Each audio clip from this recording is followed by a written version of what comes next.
Mary, open the door. Just don't open the door. You won't believe it. I have something special for you. I'm tired. Peter wiped sweat from his face as he stepped off the bus on Lagos Island. The sun was hot.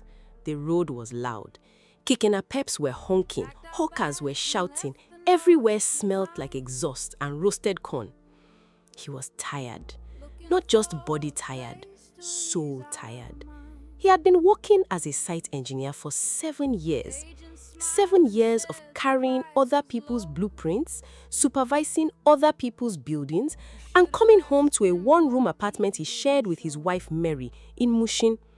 The ceiling leaked when it rained. Their landlord knocked every first of the month like he owned their peace too. That evening, Peter sat beside Mary on their small foam mattress. She was marking her students' notebooks. She taught primary 4 at a public school 3 bus stops away. She earned little. He earned a little more. Together they earned just enough, but just enough was never enough in Lagos. "Peter," she said quietly without looking up. I'm tired. He didn't answer. He just held her hand. That was the night they made a decision. They were going to find a better place, a real apartment, somewhere with space to breathe, somewhere the walls didn't sweat at night. The next Saturday, they followed a flyer they found at a bus stop. It led them to a man named Agent Desmond, a man with a wide smile, a pressed agbada, and very smooth words. I have something special for you. Said Desmond, clicking his tongue like he was about to reveal a great secret. 3 bedrooms, quiet street, very good compound. And the price? He paused and looked at them both. You won't believe it. He was right. They didn't believe it.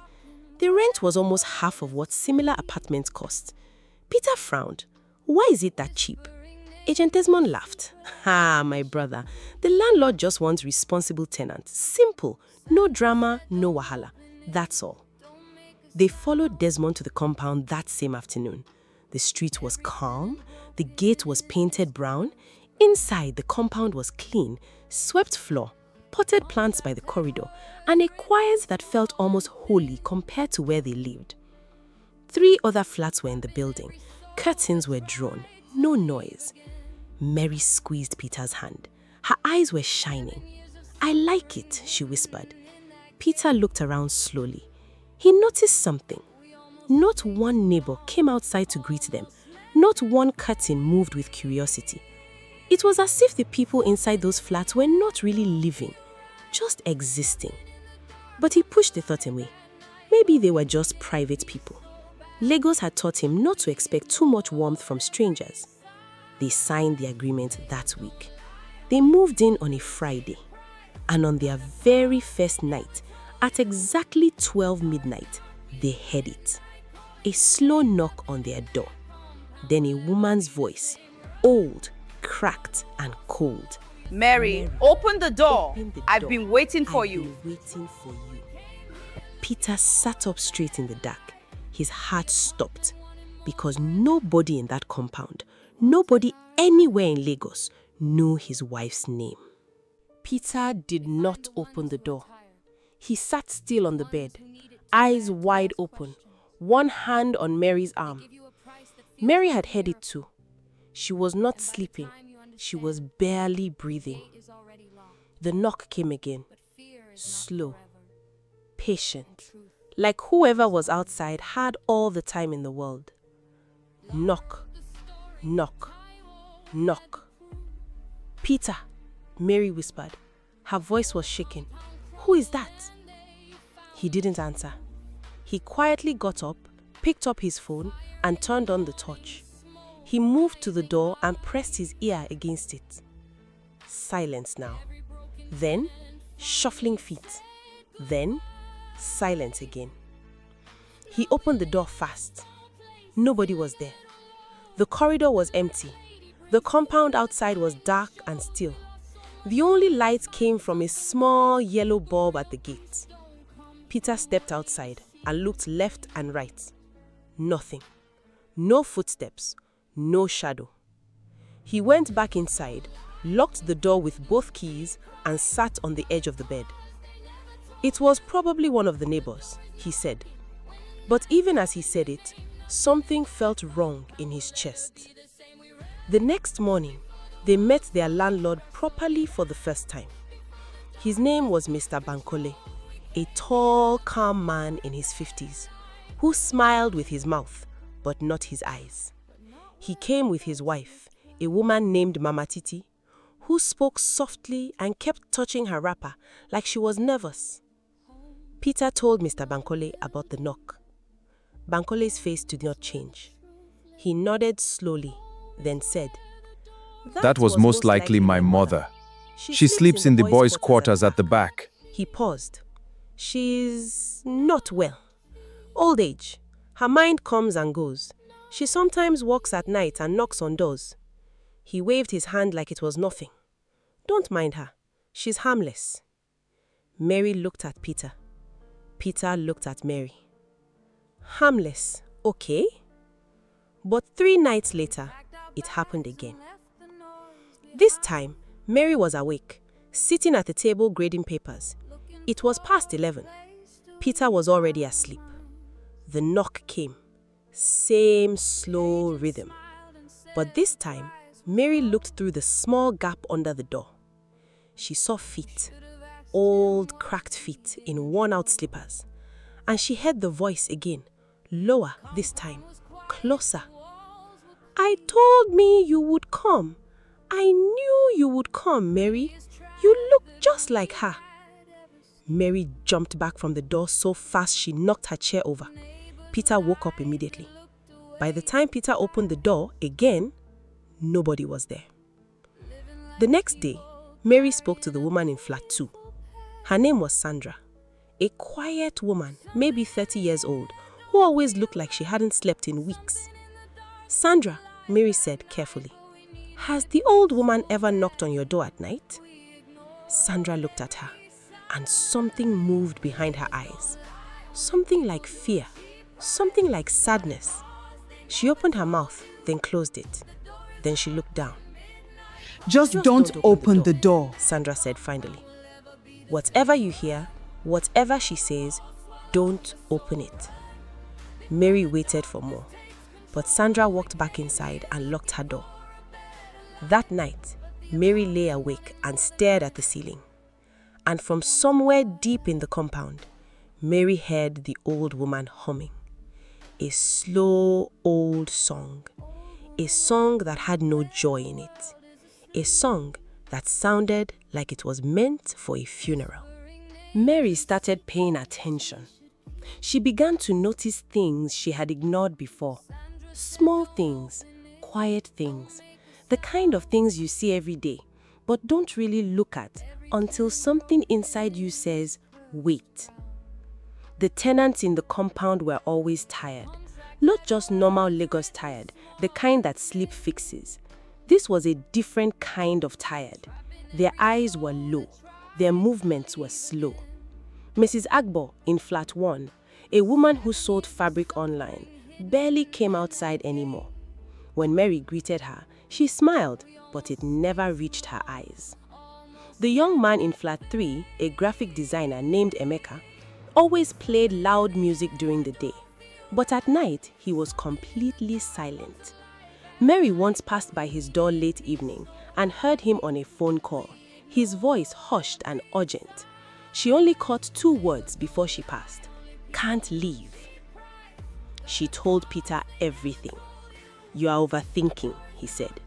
But he said it gently because he was beginning to think too. Then one afternoon, while Peter was at work, Mary took a chance.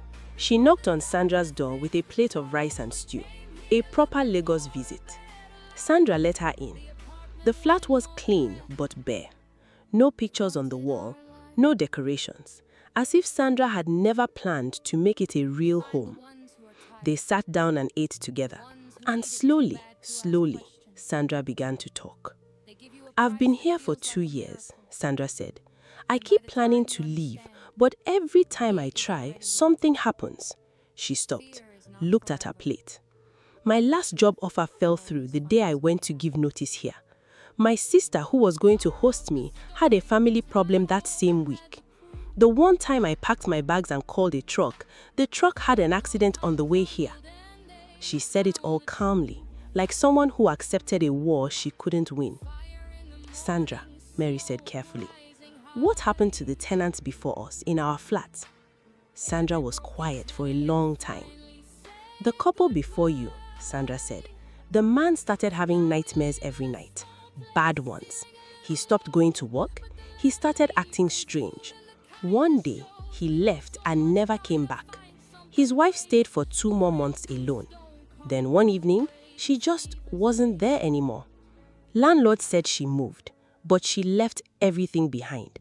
Her clothes, her shoes, everything. The room was very quiet. And before them? Mary asked. Sandra shook her head slowly. I don't know all of them, but I know this. No one in this compound has moved out normally. Not one person. That evening, Peter came home to find Mary sitting at the door with her arms folded, waiting for him. We need to leave. Not next week, not when we find somewhere. Now. Peter sat beside her. He was quiet for a moment. The tenancy agreement, he said slowly. We signed it for 1 year. If we break it early, we lose everything we paid. So we take it to a lawyer, Mary said. Peter nodded. He didn't know what the lawyer was going to find. But when he found out, Peter would understand that the agreement they had signed was not just a document, it was a trap. The lawyer's name was Mr. Taiwo. He worked from a small office in Ikeja, behind the supermarket. His table was covered in files, and he had reading glasses perched at the very end of his nose. Peter sat across from him and placed the tenancy agreement on the table. Please, I just want to know if we can leave early without losing everything, Peter said. Mr. Taiwo picked up the papers. He read the first page. Then he flipped to the second, then the third. His face slowly changed. He removed his glasses. Where did you say this address is? He asked. Peter gave the address. Mr. Taiwo was quiet for a long moment. He opened his drawer and pulled out a thick file. He flipped through it, stopped on a page, and looked up at Peter over the table. Young man, he said carefully, I have seen this address before. He explained, slowly, clearly. The tenancy agreement Peter had signed had 3 hidden clauses, written in very small print on the last page. Clause 1 said that any tenant who broke the agreement would owe the landlord 6 months of extra rent, plus fees that were not written clearly. Clause 2 said the landlord had the right to enter the flat for spiritual maintenance, those exact words, at any hour without notice. Clause 3 was the strangest of all. It said that by signing, the tenants agreed to participate in the customs of the compound as guided by the head of the household. What does that even mean? Peter asked. Mr. Taiwo shook his head. Nothing legal. This clause means nothing in any court, but it tells you what kind of people you are dealing with. He paused. 3 years ago, a young woman came to me with this same address. Her husband had gone missing after they moved in. She was trying to claim their belongings. Before I could help her, she stopped showing up. He folded his hands on the table. I reported the property to the authorities. Nothing came of it. Peter's hands were cold. 2 years before that, Mr. Taiwo continued, a man from that same compound lost his mind. He was found wandering on the expressway at 2 in the morning. He was taken to Yaba Left. His family said he was fine before he moved in. 1 year of living there, and he was gone. The office was very quiet now, only the sound of traffic outside. The landlord, Mr. Taiwo said, his family has been running this for a long time. They find people who are desperate, people who need a place quickly, who can't afford to ask too many questions. They give them a cheap price, they bring them in, and then the compound does the rest. What does the compound do? Peter asked, even though part of him did not want to know. Mr. Taiwo looked at him directly. It breaks them, he said simply. Fear, confusion, strange things at night, no sleep, no peace. People stop functioning. Some leave with nothing, some don't leave at all. Peter stood up. He had heard enough. He drove home and told Mary everything. They sat together on the floor of their flat, not on the sofa, not at the table, just on the floor, holding each other. We are leaving tonight, Peter said. But at midnight, they heard the loudest knock yet. The whole door shook, and this time, the old woman was screaming. The knocking did not stop. It was not the slow, patient knock from before. This time, both fists were hitting the door hard. The whole frame was shaking. Things were rattling on the shelf inside the room. And the voice, the old woman's voice, was not whispering anymore. She was screaming. Not screaming for help, not screaming in pain. She was screaming words. Strange words, mixed with Yoruba, mixed with something else that Peter did not recognize. Over and over, getting louder. Peter grabbed his phone. Mary grabbed the bag she had quietly packed that afternoon. Then they heard it spread. Doors opening across the compound. Voices. Sandra's voice, high and frightened. Emeka's door slamming. Mrs. Agbo crying. And somewhere, a man's voice, Mr. Bankole, shouting at his mother to stop, to go inside, to be quiet. Peter looked through the peephole. The compound was chaos. The old woman was standing in the middle of the yard in her white nightgown, arms wide open, head thrown back, screaming at the sky. Mr. Bankole was trying to grab her arm. His wife was standing at their door, looking terrified. All the tenants were in their doorways. Everyone was afraid. This was the moment. Peter knew it. "We go now," he said. They moved fast. 2 bags, that was all they took. Everything else, furniture, clothes, kitchen things, they left it. It didn't matter anymore.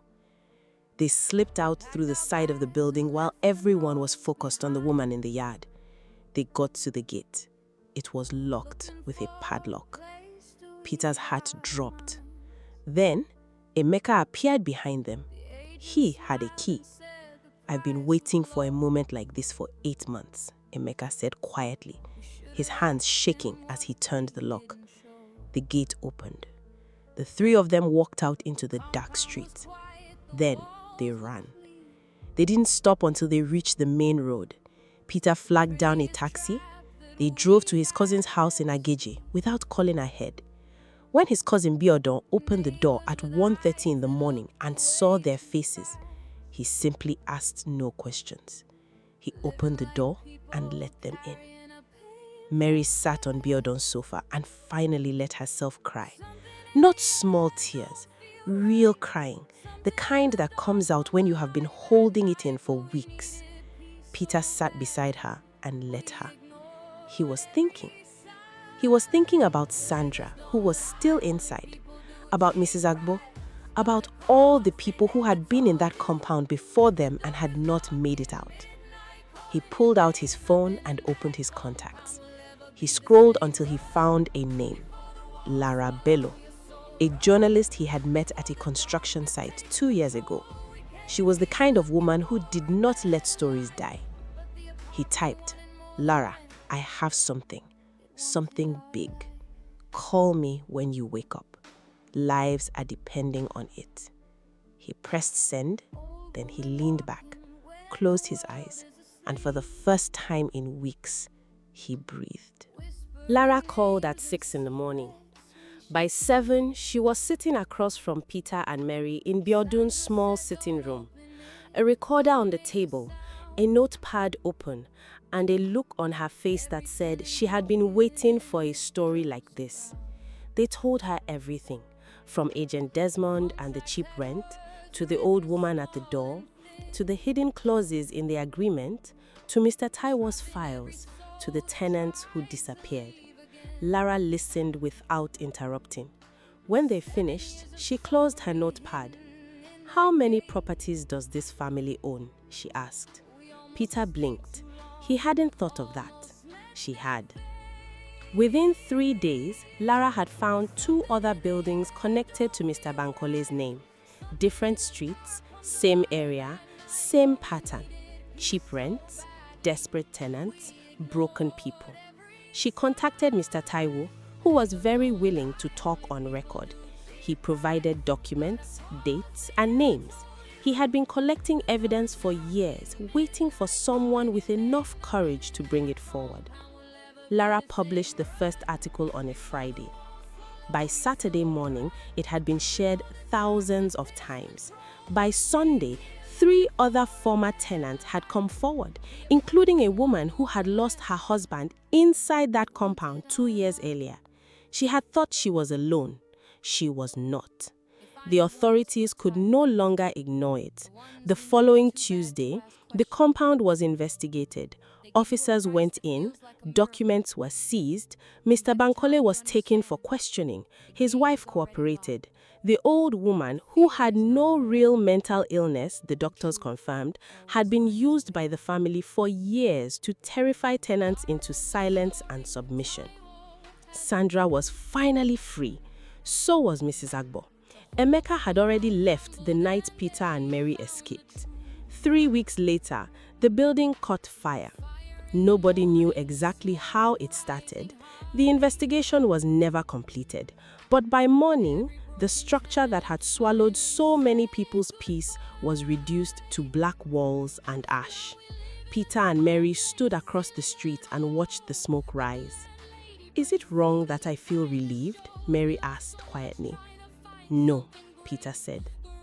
They found a new apartment 4 months later. It was smaller, 1 bedroom. The ceiling was a little low and the kitchen window stuck sometimes, but the landlord was an old woman named Mama Chisom who grew tomatoes in the backyard and knocked on their door the first Sunday with a plate of ofelnubu and white rice. It was real. It was honest. It was enough. On the night they moved in, Mary sat by the window and listened to the neighborhood sounds. Children outside, a television from the next flat, a couple arguing gently about what to cook for dinner. Ordinary, beautiful, safe. She turned to Peter. "We almost lost ourselves trying to find a better life," she said. Peter nodded, but we didn't. She smiled, the first real smile in months. Because that's what Lagos teaches you, if you survive it, that the best things don't always come cheap, that desperation is dangerous, that anything offering too much for too little always has a price hidden somewhere you can't see yet, and that peace, real peace, is never found in a building. It's found in the people who refuse to stop fighting for each other. Peter and Mary almost lost everything, not because they were scared, but because they were desperate, and that is what scares me most. So tell me in the comments, if you saw those warning signs on the day, would you have to stay or left immediately? If this story gave you chills, hit the like button, subscribe right now. You already know why, because I have more stories on food.